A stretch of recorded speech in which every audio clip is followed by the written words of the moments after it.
The shrill ring of my phone at 2:17 in the morning jolted me from deep sleep.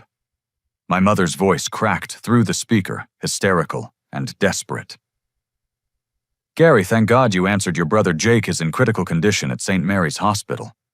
He had a terrible motorcycle accident and needs emergency surgery right now. We need $20,000 immediately or he'll suffer through the night and get stuck with all the medical bills. Please, you have to help us." I rubbed my eyes, still groggy, as she continued sobbing. "Your sister Amanda would send the money instantly if we asked her." Those words hit like a slap. "Call your precious daughter," I replied coldly, then hung up and went back to sleep. Sleep didn't come easily after that call. Lying in the darkness of my Denver apartment, memories flooded back like unwelcome visitors. Growing up in our suburban Colorado home, I was always the afterthought, the one who didn't quite measure up to my siblings' supposed brilliance. Jake, 3 years younger, could do no wrong in my parents' eyes. When he crashed Dad's car at 16, they bought him a brand new motorcycle for his birthday 2 weeks later. Amanda, my older sister by 4 years, received a fairy tale wedding that cost my parents $35,000, complete with destination bachelor party in Cabo. Meanwhile, when I graduated valedictorian from high school, my parents skipped the ceremony to attend Jake's Little League championship game.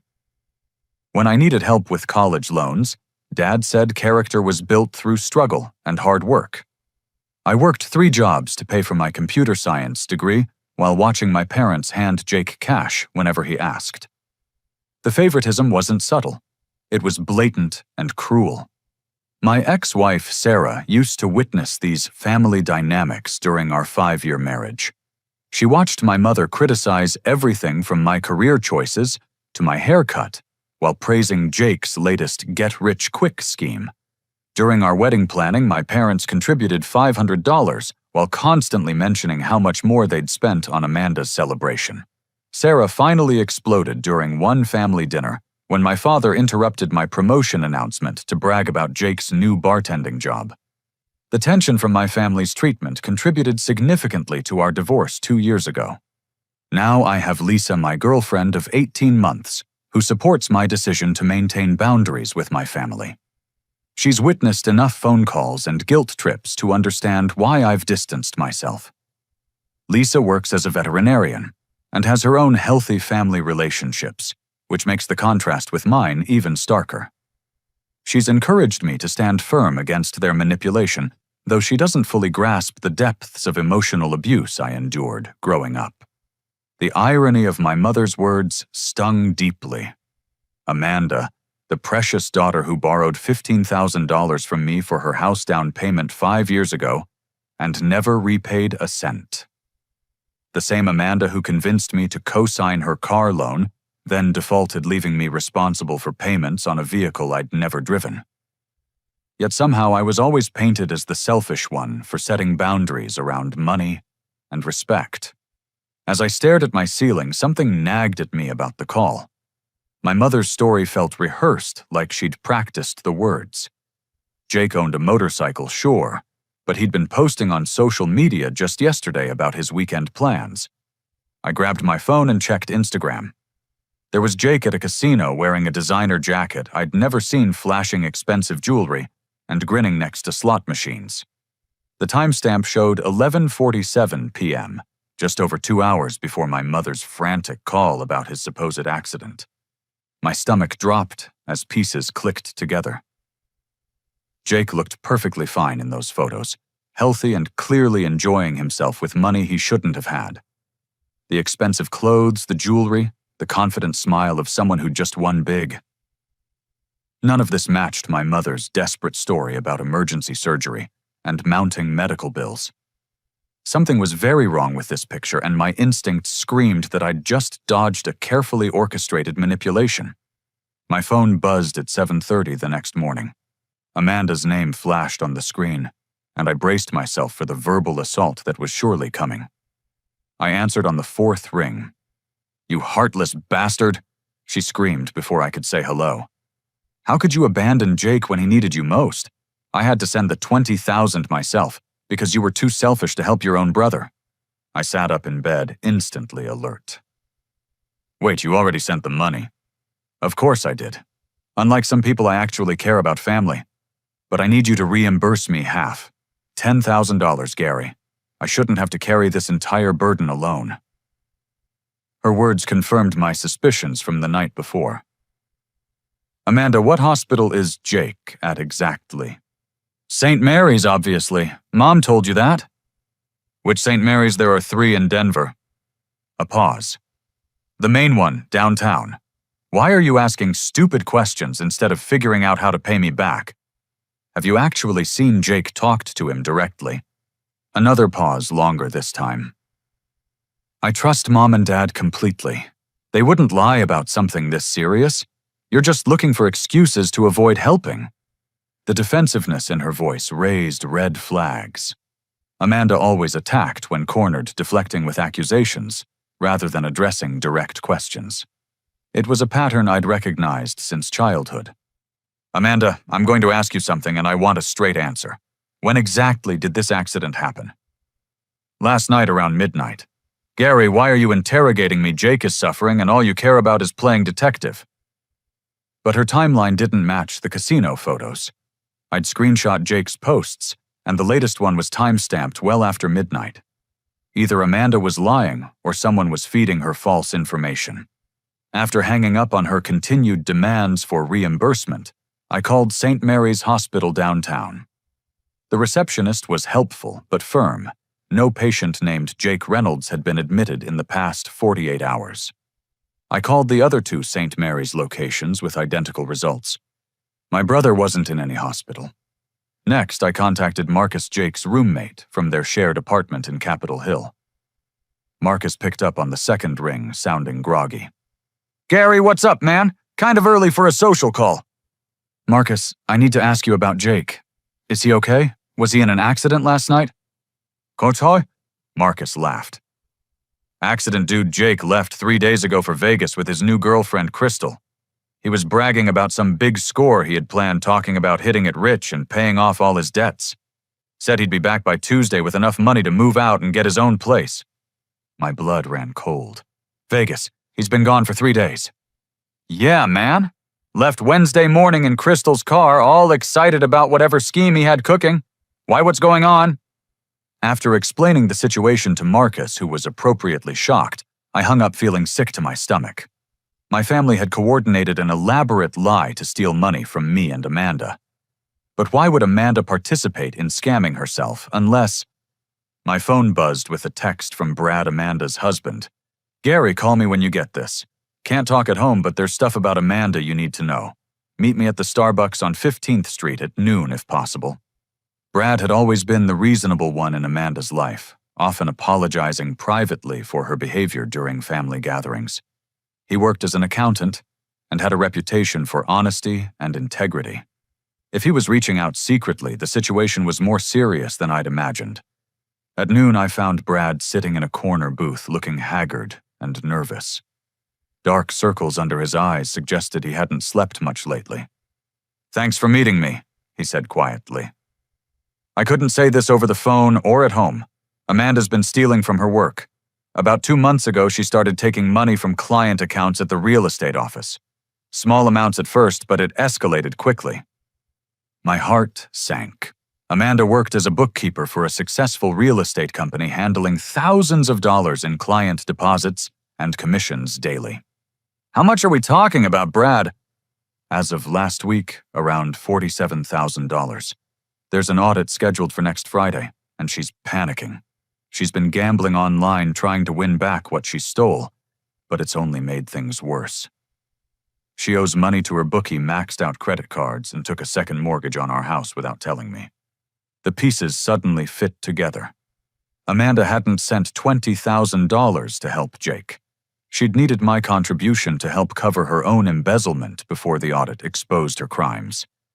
My parents' emergency call wasn't about Jake's medical bills, but about Amanda's desperate attempt to avoid prison. Brad, does she know you're talking to me? God, no. She'd lose her mind if she knew I was here. But Gary, I can't be part of this anymore. Our marriage is falling apart, and I'm terrified we're going to lose everything. I wanted you to know the truth before you got pulled deeper into whatever scheme they're running."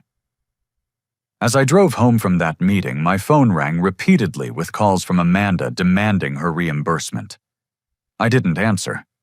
Instead, I began planning my next move, knowing that my family's web of lies was about to unravel completely. I drove straight to my parents' house in Lakewood, a modest ranch-style home they'd owned for 28 years. The driveway needed resealing, and the front yard showed signs of neglect that hadn't been there during my last visit 6 months earlier. I didn't call ahead. Surprise was essential for what I was about to do. Through the living room window, I could see my father Robert pacing back and forth while talking animatedly on his phone. I crept closer to listen, staying hidden behind their overgrown juniper bushes. "The kid bought it completely," Dad was saying. "Amanda already transferred her half, so we're sitting pretty either way. If Gary comes through, we split it 3 ways like we planned. If not, we still have enough to handle the immediate problem." My stomach churned as I heard my own father discussing me like a mark in some confidence game. I waited until he ended the call before knocking on the front door. Mom answered with red, puffy eyes and immediately threw her arms around me. "Gary, thank goodness you came. Have you reconsidered helping with Jake's medical bills? Every hour counts right now." "Actually, I'm here because I have some questions about Jake's condition. Mind if I come in?" Dad appeared behind her wearing the same fake concerned expression I'd seen countless times during my childhood, when he was about to deliver bad news that somehow became my fault. "Son, this isn't the time for questions. Your brother needs emergency surgery and we're running out of time. The doctors are pressuring us for payment." I sat down on their familiar plaid couch without being invited.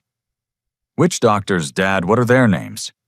"Dr. Thompson in the emergency department," he answered quickly, "and Dr. Martinez, the surgeon.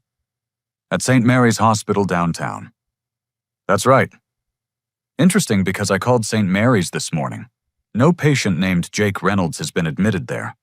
I also called the other 2 St. Mary's locations in the metro area. Same story. The color drained from both their faces. Mom sat down heavily in Dad's recliner, while he remained standing, his confident demeanor cracking.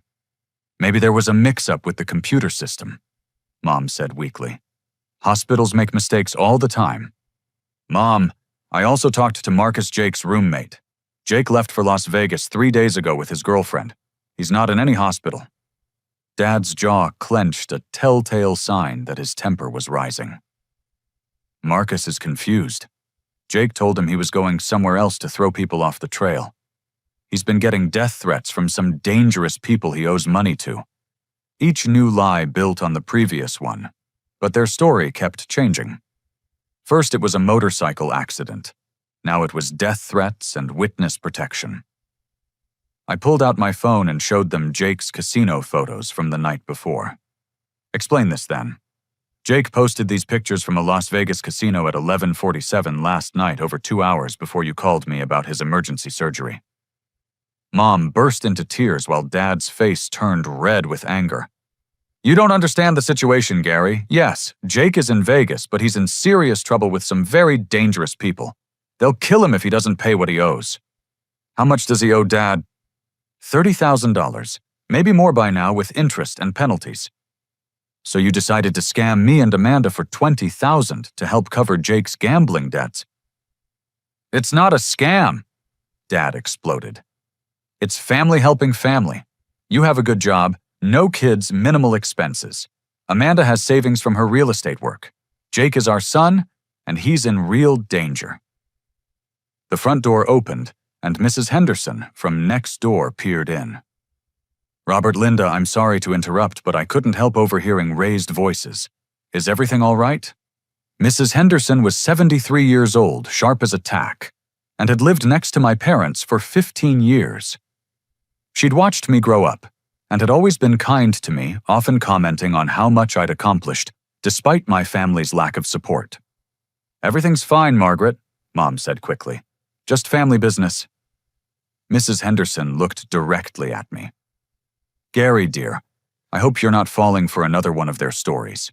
Your parents have been telling people different tales about needing money for months now. First it was roof repairs, then medical bills for your mother's supposed cancer treatment, then something about legal fees for a lawsuit.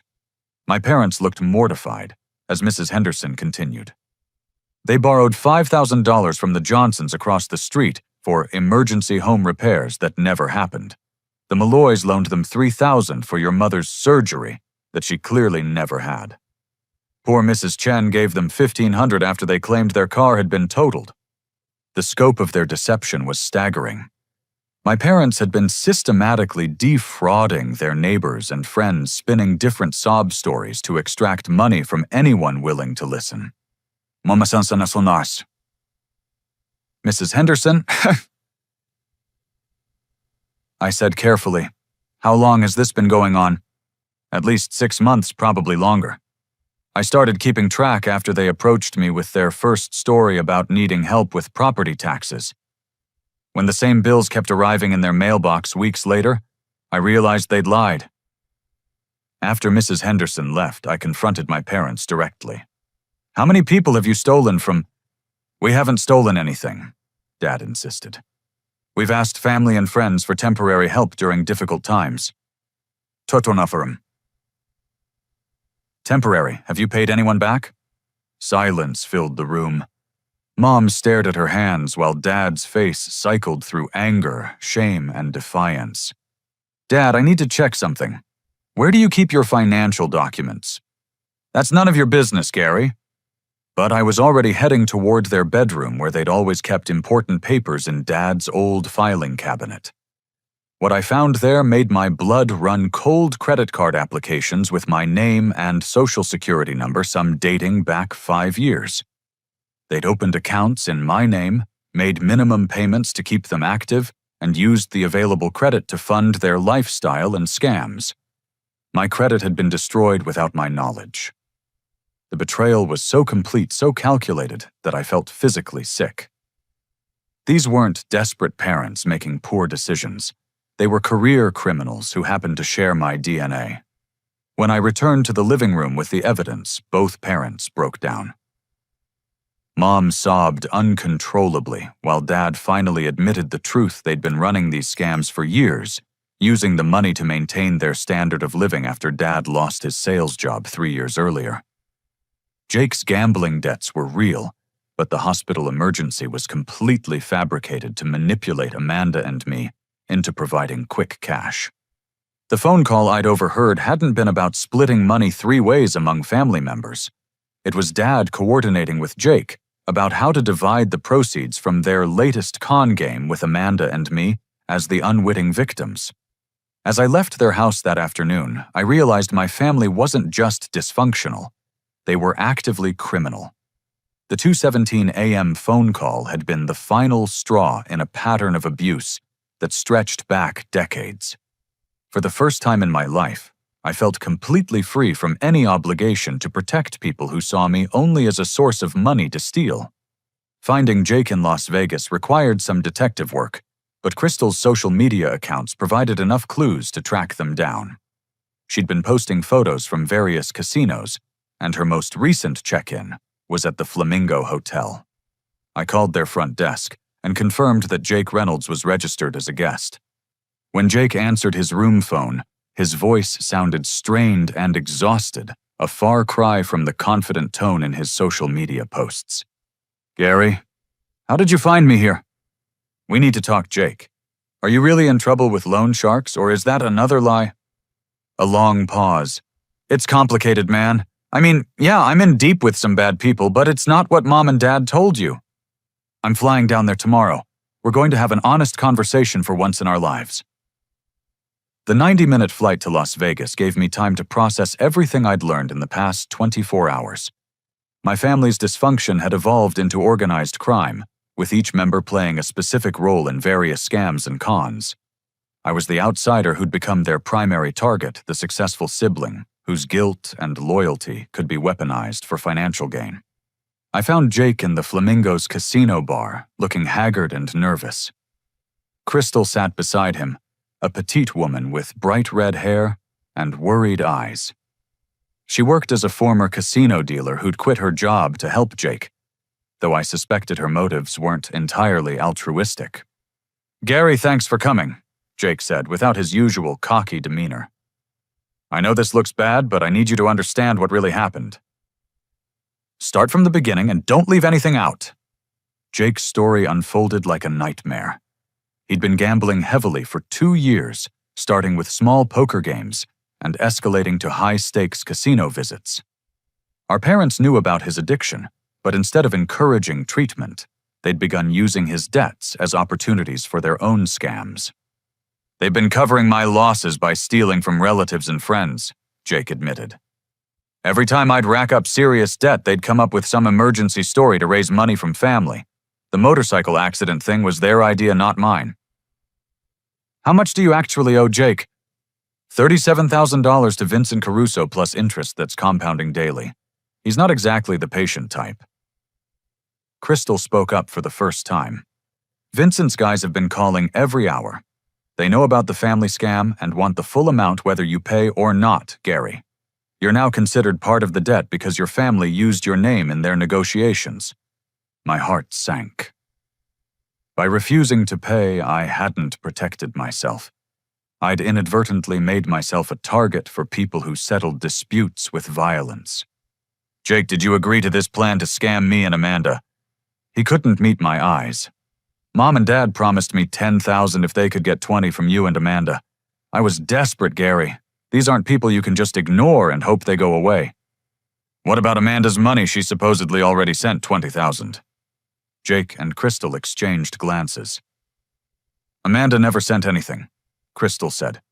"She needed that money to cover her own problems. Your parents have been playing all of you against each other, using each person's crisis to manipulate the others." The complexity of their scheme was breathtaking. My parents had convinced Amanda that Jake was dying, and she needed to help while simultaneously telling Jake that Amanda had already contributed and pressuring me to match her supposed generosity.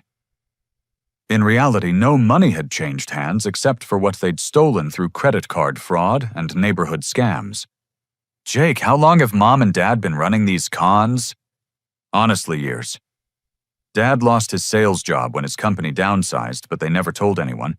They've been living off credit cards, reverse mortgages, and whatever they can scam from family and friends. My gambling debts just gave them a more urgent story to tell." A man in an expensive suit approached our table, and Jake's face went pale. Vincent Caruso was younger than I'd expected, maybe 35, with the kind of calm demeanor that suggested violence was just another business tool. "Jake, I thought we agreed you'd have progress to report by now." "Mr. Caruso, this is my brother Gary. He's here to help work something out." Vincent studied me carefully. "Your family has been very creative with payment plans, Mr. Reynolds. Unfortunately, creativity doesn't pay interest on outstanding debts." "How much does my brother actually owe you?" I asked directly. "As of this morning, $41,750. That number increases by roughly $200 per day." "And what's my involvement in this debt?" "Your parents contacted my associates claiming you were good for any shortfall in their payment plan. That makes you a guarantor in our books regardless of whether you agreed to that arrangement." The restaurant suddenly felt very small. Vincent wasn't making threats. He was simply explaining business terms with the casual tone of someone discussing weather.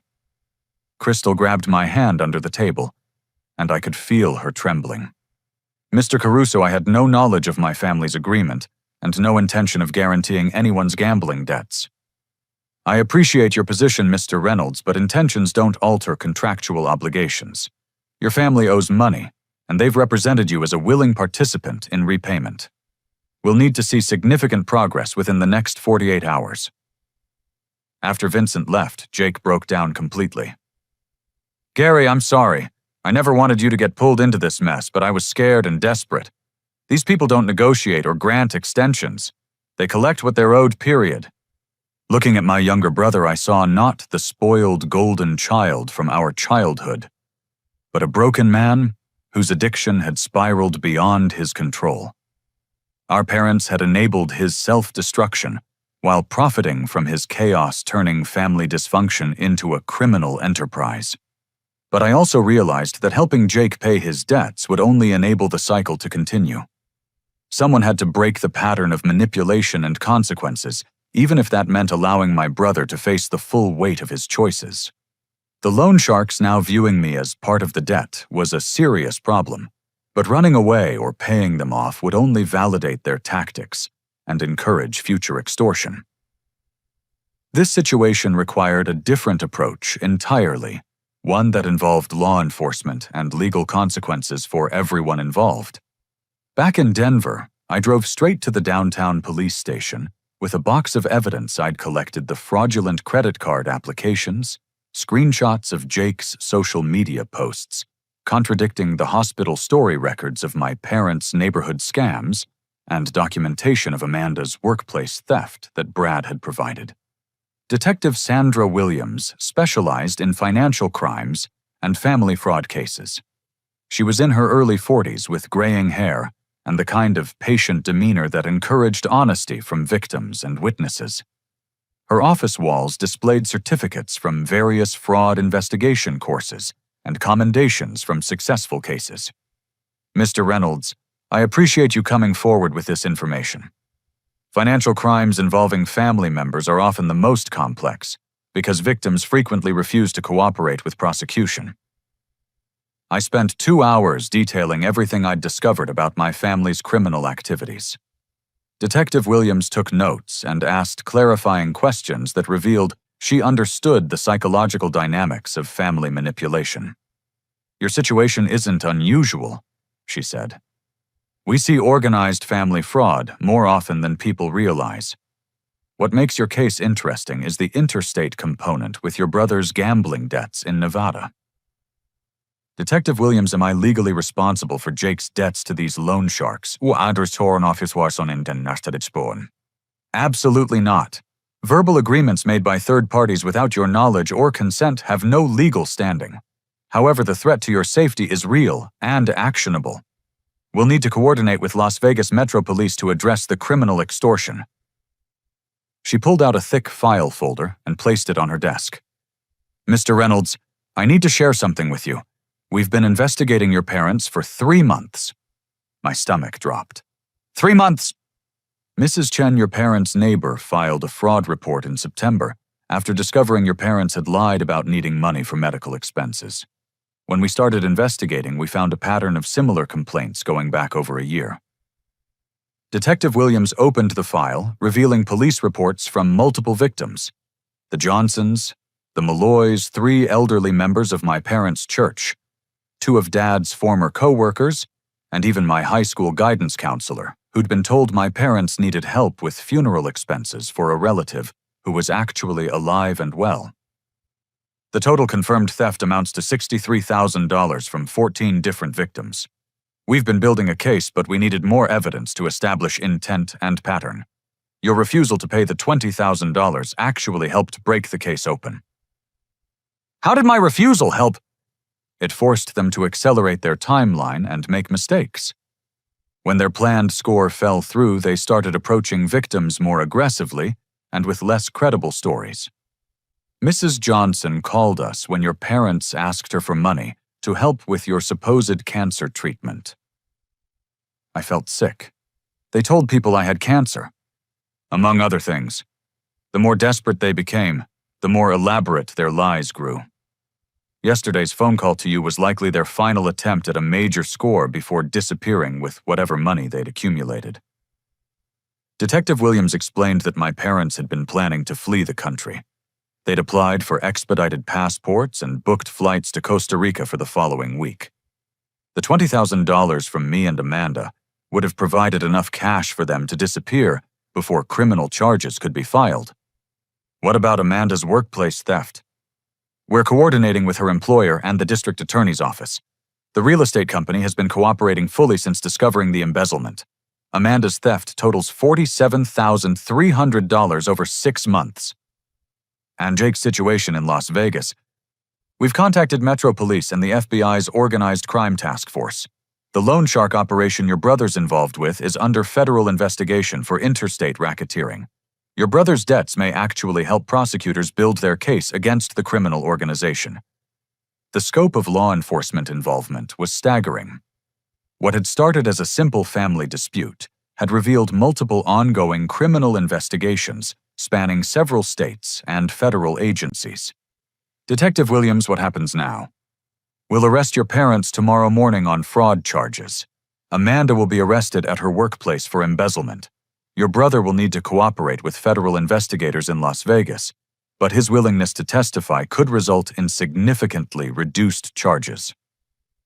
Well, what about the threats from the loan sharks? That's federal extortion, and the FBI takes those cases very seriously.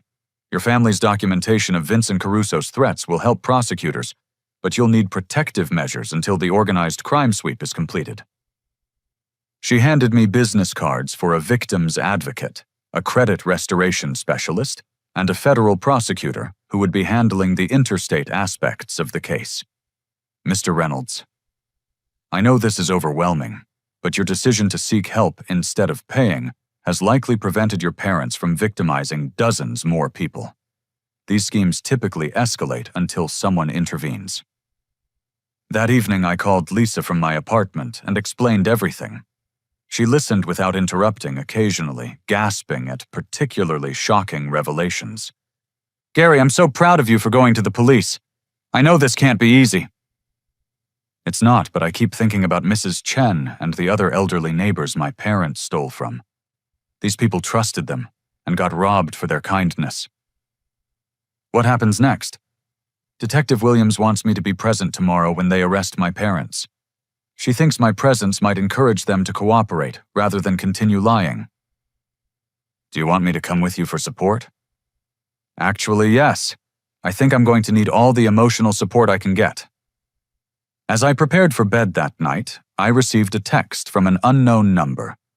Your family situation has been resolved. No further action required. VC. Vincent Caruso had apparently learned about the federal investigation and decided to cut his losses rather than risk additional scrutiny from law enforcement. The FBI's organized crime task force moved faster than anyone had expected, and Jake's debt had become irrelevant overnight when the entire loan shark operation was shut down. For the first time in 48 hours, I slept peacefully, knowing that the cycle of manipulation and fraud that had defined my family for years was finally coming to an end. The next morning, Detective Williams arranged for me to be present when uniformed officers arrested my parents at their home. Lisa sat beside me in the police car, squeezing my hand as we watched the scene unfold through their living room window. Mom answered the door in her bathrobe, and her face went white when she saw the badges. Dad appeared behind her, already dressed as if he'd been expecting this moment. The officers read them their rights with professional efficiency, while neighbors gathered on their front lawns to witness the spectacle.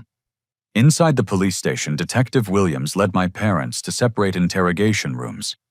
She asked me to wait in the observation area, where I could watch through one-way glass as they were questioned. Your presence here sends a message, she explained. They need to understand that their primary victim is cooperating fully with our investigation. Dad went first. He maintained his innocent act for exactly 12 minutes before the weight of evidence broke his resolve.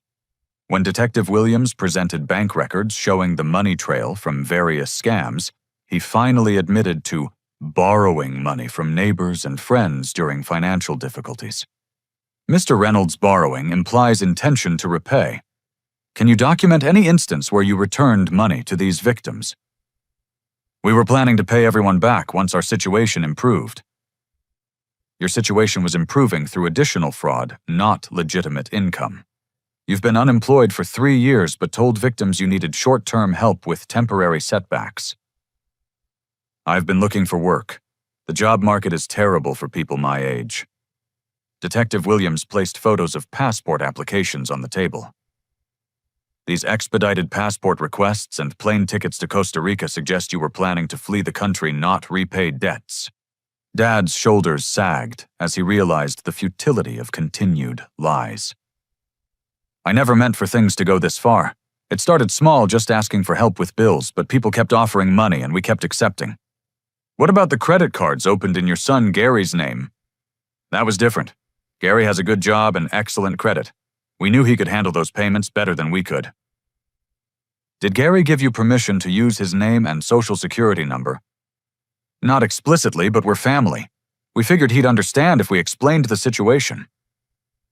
The casual way Dad justified identity theft was chilling. In his mind, being related to someone granted automatic permission to steal their financial identity and destroy their credit rating. Mom's interrogation was more emotional, but equally revealing. She broke down immediately when shown evidence of the neighborhood scams, sobbing about how desperate they'd become after Dad lost his job.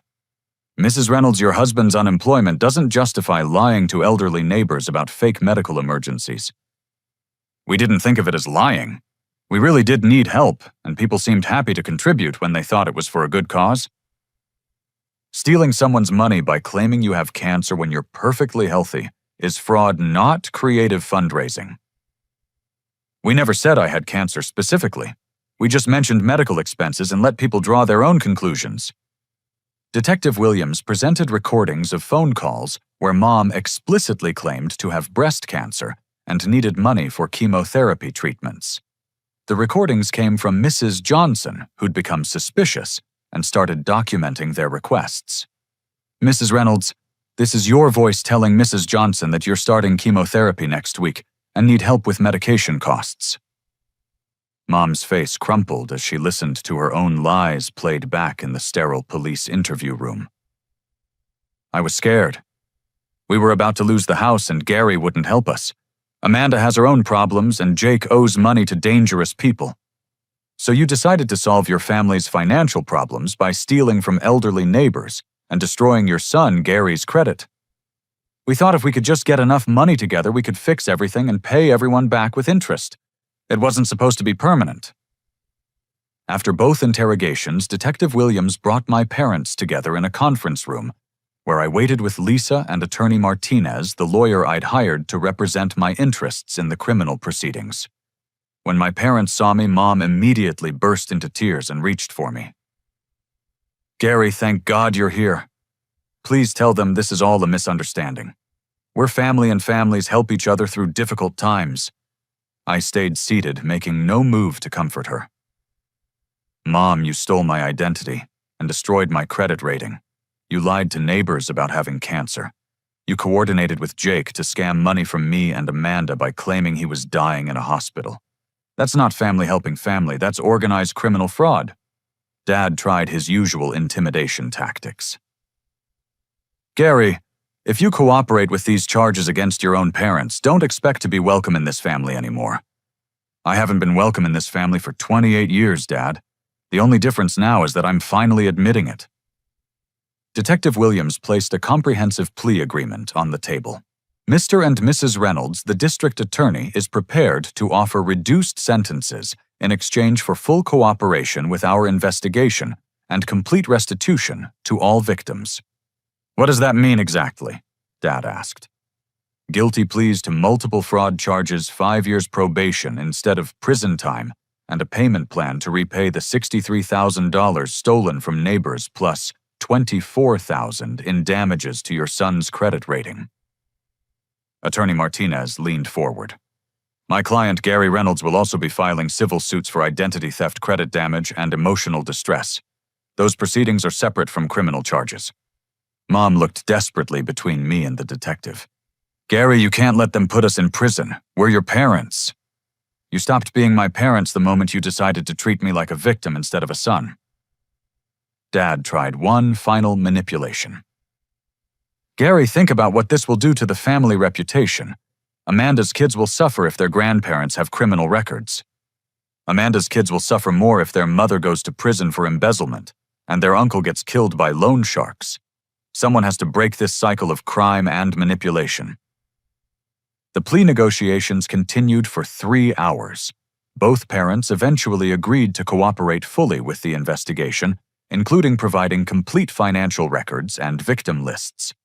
They would plead guilty to organized fraud charges, serve no jail time in exchange for 5 years supervised probation, and begin immediate restitution payments.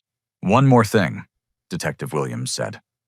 "We found documents suggesting you've been collecting inheritance payments intended for Gary from your deceased mother-in-law. Those forgeries constitute additional felony charges, unless you sign ownership of those funds over immediately." I'd forgotten about Grandma Helen's will. She'd always favored me among her grandchildren and had apparently left me a substantial inheritance. My parents had been intercepting and cashing those checks for 3 years, forging my signature on legal documents. "How much money are we talking about?" I asked. Detective Williams consulted her notes. $67,400 in inheritance payments, plus accumulated interest and penalties for the fraudulent signatures. Attorney Martinez smiled. "That inheritance recovery combined with the civil settlement will more than compensate for the credit damage and emotional distress our client has suffered." As we left the police station that afternoon, both parents were processed into the county jail system for booking and fingerprinting before being released on their own recognizance pending formal sentencing. Amanda had been arrested at her workplace and would face separate charges for embezzlement. Jake called from Las Vegas that evening to report that Vincent Caruso and his entire organization had been arrested in coordinated federal raids. The Loan Shark operation was part of a larger racketeering investigation that had been ongoing for 18 months. "Gary, I can't believe this is all happening so fast. The FBI wants me to testify against Vincent and his guys in exchange for immunity from prosecution." "What about your gambling addiction, Jake?" "I'm checking into a residential treatment program next week. Crystal's been researching facilities, and there's one in Colorado Springs that specializes in gambling addiction with underlying family trauma issues." For the first time in our adult lives, Jake sounded genuinely humble and committed to change. The shock of nearly being killed over gambling debts had apparently penetrated his denial about the severity of his addiction. "Jake, I hope you stick with the program this time. Our family needs at least one person to break the cycle of dysfunction." "I know, man. I'm sorry for everything. I never realized how much our parents screwed you over until I saw it from the outside looking in." As I hung up the phone, Lisa wrapped her arms around me from behind. "How are you feeling about everything?" "Relieved, exhausted, angry, sad, pretty much every emotion possible." "Do you regret going to the police?" "Not for a second. My family needed consequences, not another enabler. Maybe now they'll actually change instead of just promising to change." The legal proceedings would continue for months, but the immediate crisis was over. My family's criminal enterprise had been dismantled, and everyone involved would face appropriate consequences for their actions. Most importantly, I was finally free from the manipulation and guilt trips that had controlled my life since childhood. 6 months later, my life looked completely different than it had on that early morning when my phone rang with my mother's fabricated emergency. The legal proceedings had concluded with satisfactory results for everyone, except the perpetrators of the various crimes. My parents were serving their 5-year probation sentences and making monthly restitution payments to their victims. Dad had found part-time work at a hardware store, while Mom took a job as a receptionist at a dental office. They'd moved from their house to a small apartment in Thornton, downsizing their lifestyle to match their legitimate income for the first time in years. Amanda completed a plea agreement that included full restitution to her employer, 18 months of supervised probation, and mandatory participation in a gambling addiction treatment program. Her marriage to Brad survived the crisis, strengthened by her commitment to honesty and recovery.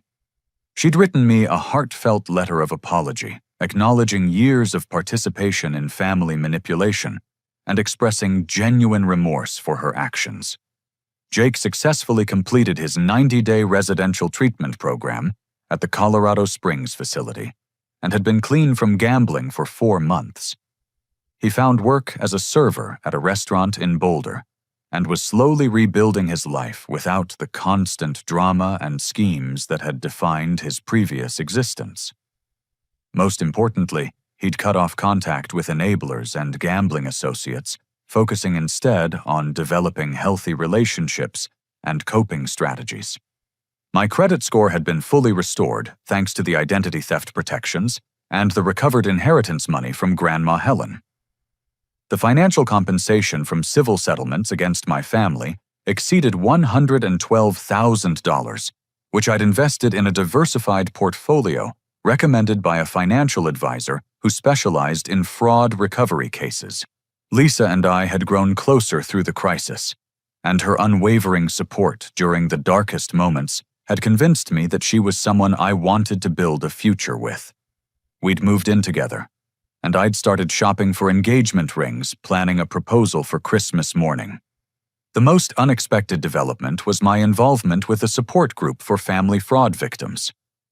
Detective Williams had connected me with an organization that helped people who'd been financially abused by relatives, and I'd discovered that my story wasn't unique.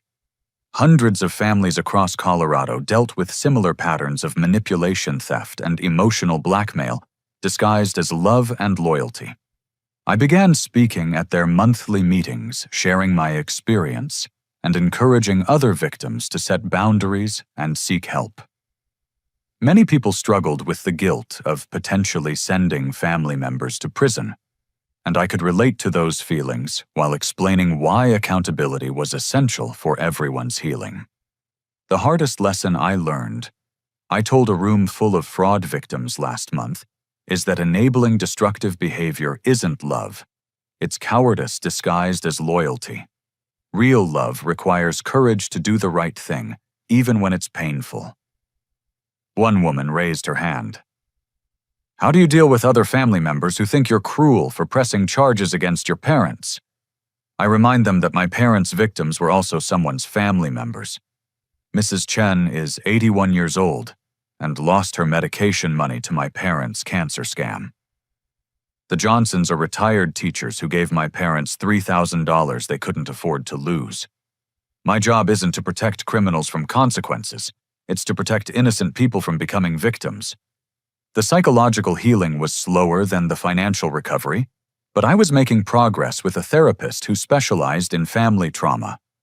Dr. Patricia Morgan helped me understand that my role as the family scapegoat had prepared me to resist manipulation in ways my siblings couldn't.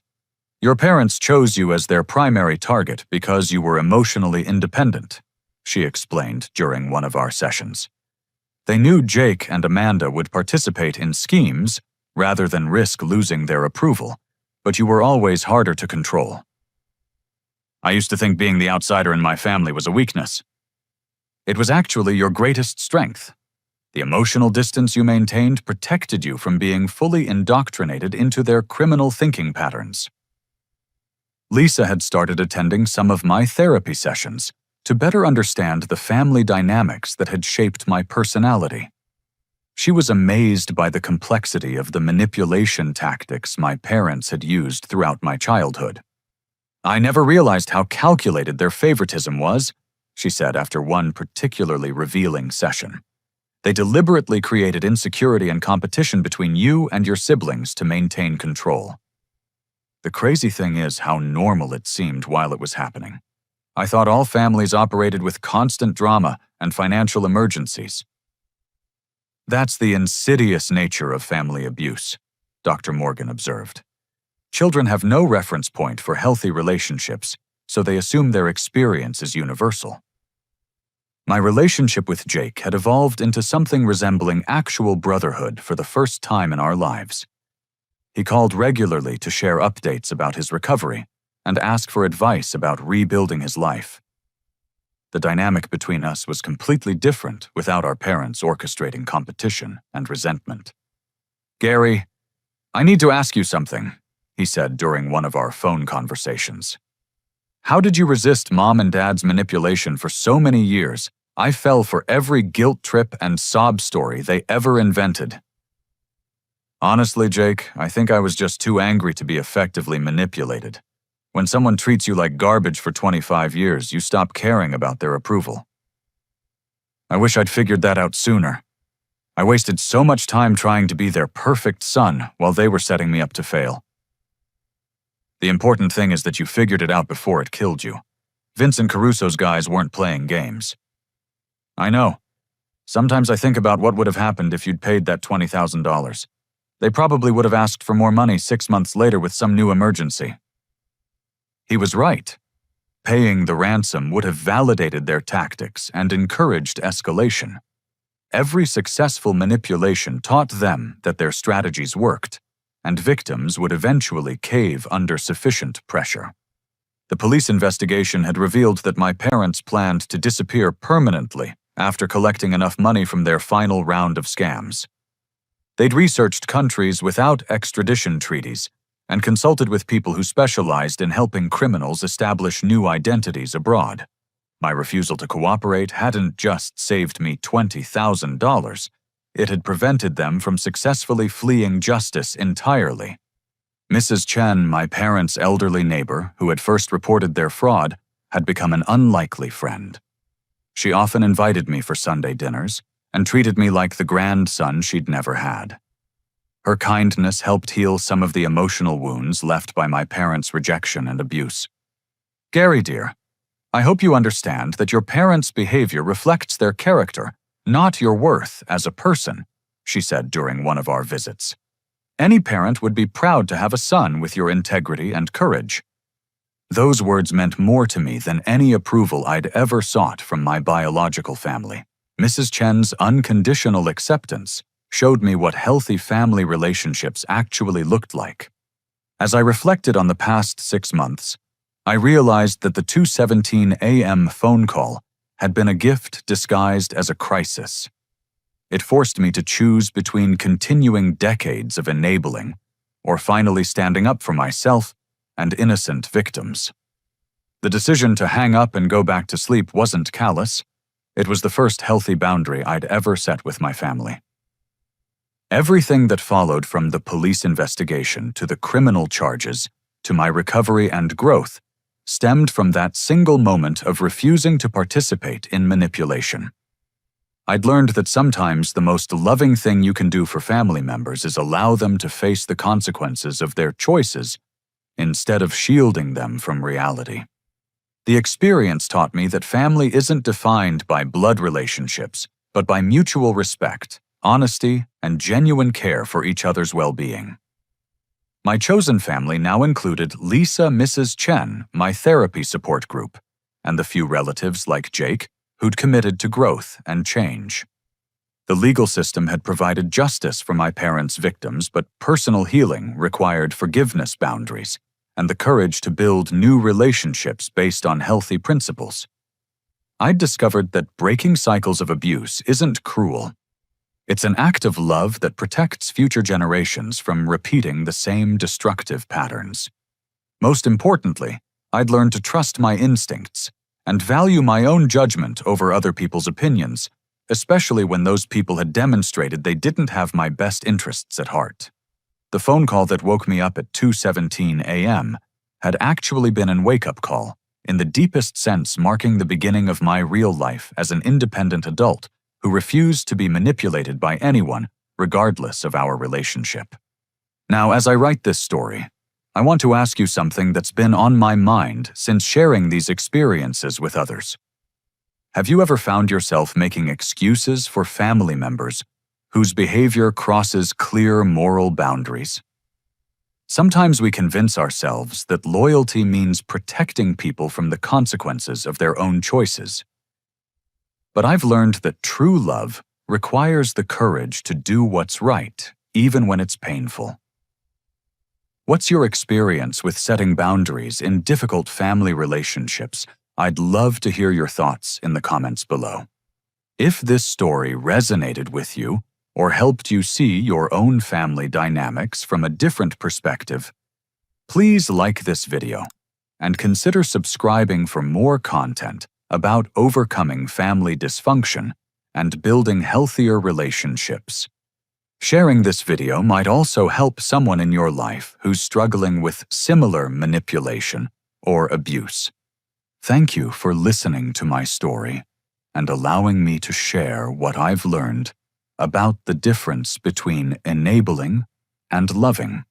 I hope it encourages you to trust your instincts, set healthy boundaries, and never apologize for protecting yourself and others from people who see kindness as weakness to exploit. Take care of yourselves, and remember that you deserve relationships built on respect and genuine care.